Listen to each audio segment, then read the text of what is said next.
After studying this module, you shall be able to know what are the components of human development, learn about the background and present situations of each such component in India, identify factors behind their behavior, evaluate what is being done by the Indian government in their respect, analyze what still requires to be done regarding them. Aspects of human development. First, let's look at what development is, and to do that, we look at this concept of gross domestic product, because that is generally supposed to be the most prevalent index of economic development. What is gross domestic product? It is the sum total of economic activities measured in monetary terms produced in a country within the boundaries of the domestic economy. Now, this concept is extremely important in economics and has evolved through the ages. It has not evolved in one day. Let us now understand the concept of gross domestic product. Gross domestic product is the market value of all officially recognized final goods and services produced within a country in a year or other given period of time. GDP is equals to C plus G plus I plus N X, where C is total private consumption or consumer spending in a nation's economy. G is total government spending. I is total investment or business spending on capital. NX is the nation's total net exports, calculated as total exports minus total imports. Simon Kuznets ushered in the use of GDP as a measure of economic development. Before mid-20th century, only the concepts national and the per capita incomes were studied. Simon Kuznets is very much responsible for gross domestic product being used as an index of economic development. Now, economic development as measured by gross domestic product is not really the complete picture. It does not indicate what happens to the society, to the human beings completely. Before independence, we did measure national income and per capita income in several ways, especially when the British rule was on in India. Dadabhai Naoroji measured national income and per capita income and found that we are very much short of what is required. Pre-independence national income and per capita. In 1873, Dadabhai Naoroji had estimated that the national income of India in 1867 to 1868 was rupees 40 billion, whereas the per capita income was rupees 20. It revealed that colonial rule in India was not at all showing economic development. William Digby's estimated, covering 1850 to 1900, also revealed that India was anything but prosperous under British rule. Statistical and methodological defects notwithstanding, these estimates remain a milestone in the economic history of India. There were many subsequent estimates. After independence, the National Income Committee, Government of India, calculated India's national income to be rupees 87.1 billion in 1948 to 1949 and the per capita income to be rupees 255. This can be taken as providing some idea of the situation prevailing at the start of India's post-independence economic development. Let us take a look at the post-independence national income. The Central Statistical Organization regularly publishes national income statistics. Recently, it has started a new series with 1999 to 2000 as the base year. post-independence national income was calculated, and the CSO, Central Statistical Organization, developed techniques of cultivating and calculating national income. GDP, especially after Simon Kuznets made it popular, was also used as an index, especially to indicate what growth the economy is having within the country, within the boundaries of its domestic economy. These are aspects that we study when we look at economic development as such. Let us take a look at the post-independence national income. The Central Statistical Organization regularly publishes national income statistics. Here is a graph of top 5 states of India in annual GDP growth.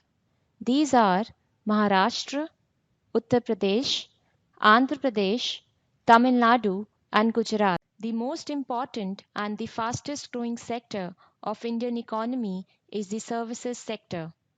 Trade, hotels, transport and communication, financing, insurance, real estate, and business services and community, social and personal services account for more than 60% of GDP. Agriculture, forestry, and fishing constitute around 12% of the output, but employs more than 50% of the labor force. Manufacturing accounts for 15% of GDP, construction for another 8%, and mining, electricity, gas, and water supply for the remaining 5%.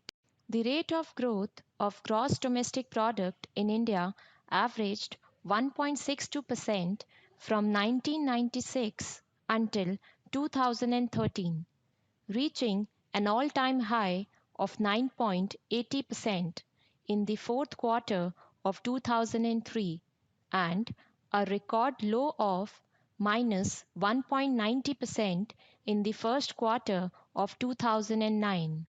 What then is human development? Human development looks at other aspects of economic development, not simply at growth, income, per capita income, and so on. It looks at various other aspects, such as how many years do you expect a newborn, when he is born, to live. That is known as the life expectancy at birth. This is an extremely valuable indicator of what level economic development has taken the country to. So life expectancy, or expectancy of life at birth, is a part of human development. Now, apart from that, you do want to know how much is the literacy level in the economy. Can people read and write? How much can they calculate on their own? So literacy is another important aspect of human development. You don't call that, there is economic development taking place in the economy if you find that people are there but suffering from malnutrition, not living long enough, not being able to read and write, not having any skills, and so on. So literacy, life expectation, these things are very, very important to find out whether an economy is really developed or not. Human development, the human beings, how much do they progress in course of the economic process? This is what human development really looks at. Life expectancy is a statistical measure of how many years a newborn may be expected to live. It is a future prediction rather than a past estimation.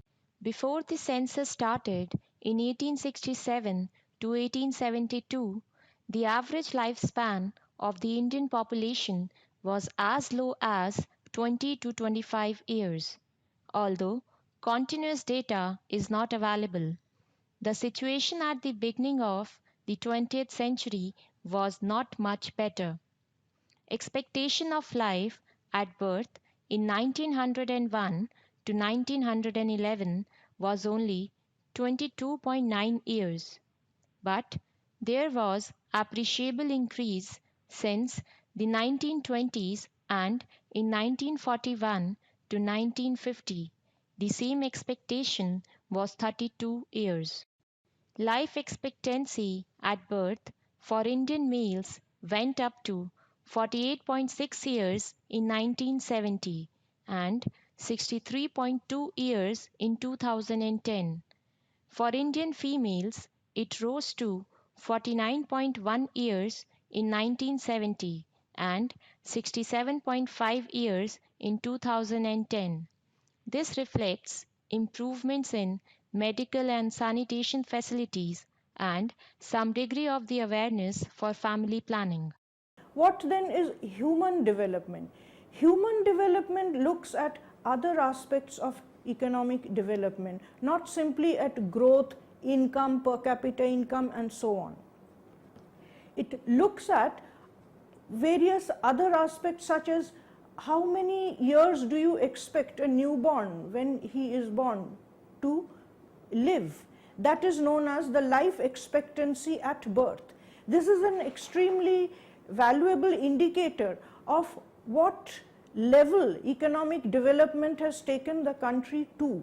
So life expectancy or expectancy of life at birth is a part of human development.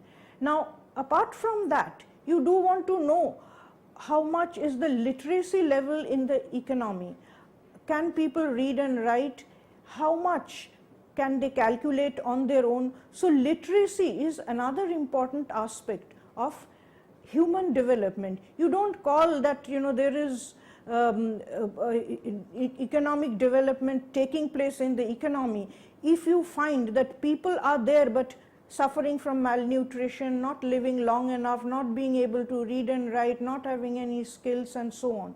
So literacy, life expectation, these things are very, very important to find out whether an economy is really developed or not. Human development, the human beings, how much do they progress in course of the economic process? This is what human development really looks at. The UNDP life expectancy at birth in India by state in 2002 to 2006 from UNDP report published in 2011 can be seen with the help of this map. Kerala tops the chart with literacy rate above 70%. Maharashtra, Tamil Nadu, Karnataka, Punjab, Himachal Pradesh, Delhi have a literacy rate in the region of 66 to 70%. Rest of the states are divided in the group of literacy rate between 61 to 65% and below 61%. Data for some of the northeastern states are not available.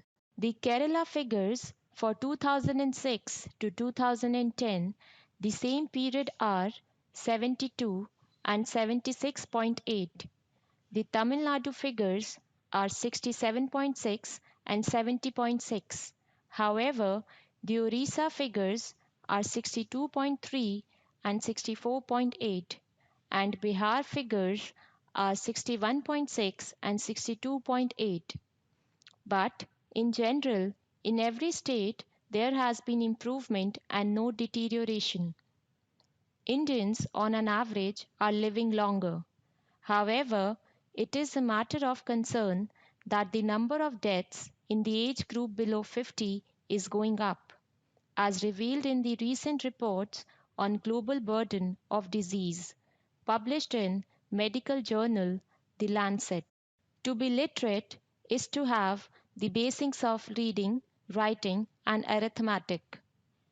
The United Nations Educational, Scientific, and Cultural Organization (UNESCO) has drafted a definition of literacy as the ability to identify, understand, interpret, create, communicate, compute, and use printed and written materials associated with varying contexts. Literacy involves a continuum of learning in enabling individuals to achieve their goals, to develop their knowledge and potential, and to participate fully in their community and wider society. UNESCO aims at 100% literacy in the world by 2015. India currently has the largest illiterate population. The world's average literacy rate is 84%, and the Indian literacy rate was 74.0% in 2011. The decadal literacy growth 2001 and 2011 was 9.2%, less than the growth seen during the previous decade. Now, let us look at this map, which represents global literacy rate based on United Nations Human Development Report 2011. As we can see, India lies in the group of countries having literacy rate in the region of 60 to 70%. European countries, USA, and the adult literacy rate and the youth literacy rate for the world 84, for China 95.9 and 99.4, and for India 74.4 and 82, for Bangladesh 53.5. On the eve of independence from British rule, India was characterized by mass illiteracy. The 1941 census, the last census under British rule, estimated the literacy rate to be 17%. Because of India's oral tradition and the Gurukul or ashram system of education, coupled with the traditional gender bias, rise in literacy in India was witnessed only under British influence, that is, in the colonial period. Let us now analyze the literacy rate of India from pre-independence to current period as per 2011 Census of India. On x-axis, we consider time period from 1900 to 2010, and on y-axis, we take literacy rate. After independence, the provision of universal and compulsory education for all children in the age group of 16 to 14 years found a place in the directive policy in Article 45 of the Constitution. Various schemes and policies were adopted with various degrees of success to make the ideal a reality. Constitution's 86th Amendment Act 2002 made elementary education a fundamental right for children in the age group of 16 to 14 years.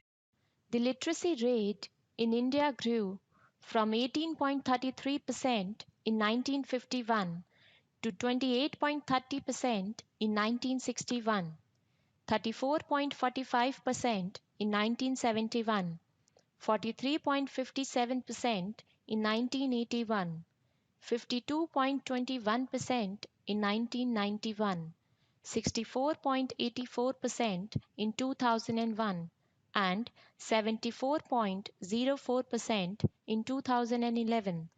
The population, meanwhile, grew from 361 to 1,210 million. After half a century of economic development, in 1990 to 1991, adult literacy growth grew to 64 for males and 39 for females, as derived from the census reports and cited in India Economic Development and Social Opportunity.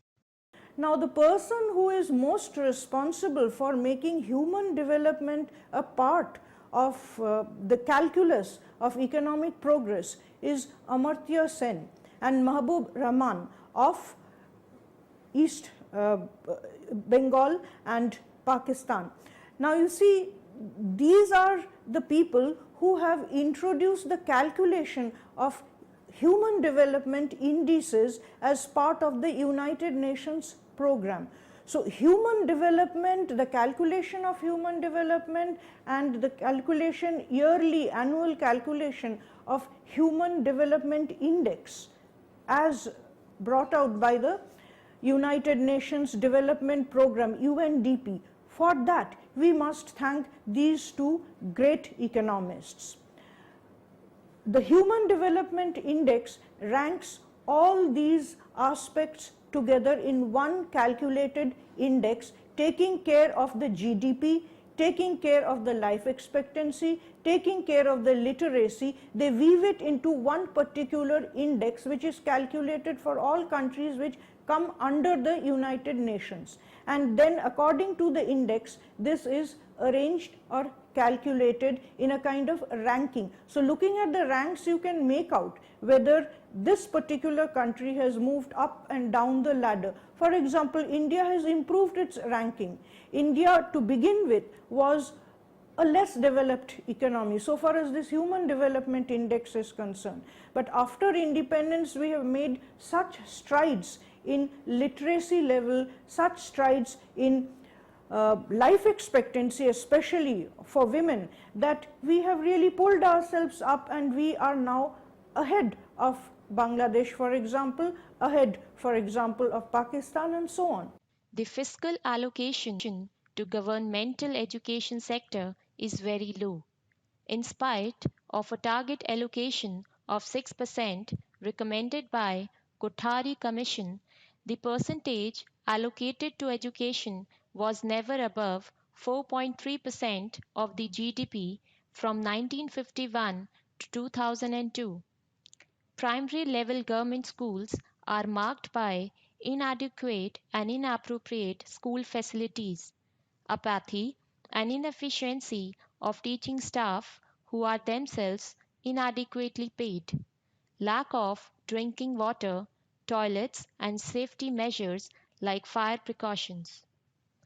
Caste disparities resulting in high enrollment and dropout rates. Poverty in India has also deterred the pursuit of formal education, which is regarded as a lesser priority among the poor as compared to other basic necessities. Prevalence of massive illiteracy among women is another reason for the low literacy rate in India. Female literacy rates are lower at 65.46% than that of their male counterparts at 82.14%. The gender gap appears to be narrowing. Growth in female literacy rate was substantially faster than in male literacy rates, 6.9% in 2001 to 2011. India displays much regional disparity. The state of Kerala, in particular, stood out in contrast with adult literacy at 94 for males and 98 for females in 1990 to 1991. This, of course, is admitted to be largely due to Kerala's historical background. Mizoram is the second most literate state in all of the India, second only to Kerala. Bihar and Arunachal Pradesh are the two only states where less than 75% of the male population is literate. Six Indian states account for about 70% of all illiterates in India, and these are Uttar Pradesh, Bihar, Madhya Pradesh, Rajasthan, and West Bengal. Slightly less than half of all Indian illiterates are in the six Hindi speaking states of Uttar Pradesh, Bihar, Rajasthan, Madhya Pradesh, Jharkhand, and Chhattisgarh. Interestingly, variations in literacy exist even between adjacent states. States which have had success in their recent literacy efforts include Bihar, Himachal Pradesh, Tamil Nadu, and Rajasthan. The government, the corporate sector, as well as non governmental organizations in India are trying to improve the literacy level in India and thereby the level of human development. Gross enrollment ratio or gross enrollment index is a statistical measure used in the education sector and by the UN in its education index to determine the number of students enrolled in school at several different grade levels and examine it to analyze the ratio of the number of students who live in that country to those who qualify for the particular grade level. The United Nations Educational, Scientific and Cultural Organization describes gross enrollment ratio as the total enrollment within a country in a specific level of education, regardless of age, expressed as a percentage of the population in the official age group corresponding to this level of education. To calculate the GER, a country divides the number of individuals who are actually enrolled in schools by the number of children who are of the corresponding school enrollment age. There are three gross enrollment ratios: primary, secondary, and tertiary gross enrollment ratios. Gross primary school enrollment ratio considers children usually between the age of 6 to 11. Gross secondary school enrollment ratio considers children usually between the age of 12 to 17. Gross tertiary education enrollment ratio considers the number of young people in the 5-year age group following the secondary school leaving age, that is, usually 18. GER is the percentage of students enrolled in educational sector of different levels: primary, secondary, and tertiary level of education, as compared to the population of school-age children of these levels. If a country has 6 lakh people enrolled in school in 2013 to 2014 and the total number of school-age individuals is 10 lakhs, then it has a gross enrollment ratio of 6. In the calculation of the knowledge component of the HDI, combined gross enrollment ratio incorporating all three levels of education is used with a one-third weight. The adult literacy rate is given one-third weight. In spite of that, there are troubles. We have problems. Our gross enrollment ratio, that is how many students do get enrolled and then keep on attending school, these things do require a lot of improvement. Regional differences are there. All regions are not of the same level. There are states like Bihar, for example, Madhya Pradesh, for example, which are much below the standards of, let's say, Kerala or Mizoram. So these regional differences need to be smoothed out, and we need to improve definitely before we can go up to the ranks of, let us say, Sweden and USA, for example, and so on. But nevertheless, improvement is taking place, and we cannot say that we are lagging behind still. There is a lot to be done still, but then we are forging ahead in terms even of human development indices as brought out by the UNDP. I hope you've got some idea of what human development is, especially in relationship to economic development. Let us summarize the points. I hope that will be helpful for you. GDP per capita is an important component of human development as well as economic development in general. That is the first point which you should remember. The rate of growth of gross domestic product or GDP in India averaged 1.62% from 1996 until 2012, reaching an all-time high of 5.8% in the fourth quarter of 2003 and a record low of minus 1.9% in the first quarter of 2009, reflecting the global slowdown, but we have confidence that it will soon pick up. Life expectancy at birth which is the second very important component of human development, went up to 63.2 years in 2010. This reflected improvement in medical, nutritional and other aspects of economic development. It is these aspects of medical, nutritional, etc., which make human development a distinct concept from economic development. Then we come to the Indian literacy rate, which improved really fast after independence to 74.4% in 2011. But nevertheless, in spite of astounding performances by Kerala and other states, India still remains the country with the largest illiterate population in the world. The gross enrollment ratio in India too is low, bringing down this third component of the Human Development Index calculated by the UNDP. Nevertheless, the Human Development Index has been going up for India, and we find that in terms of human development as well as economic development in India in general, India has really progressed.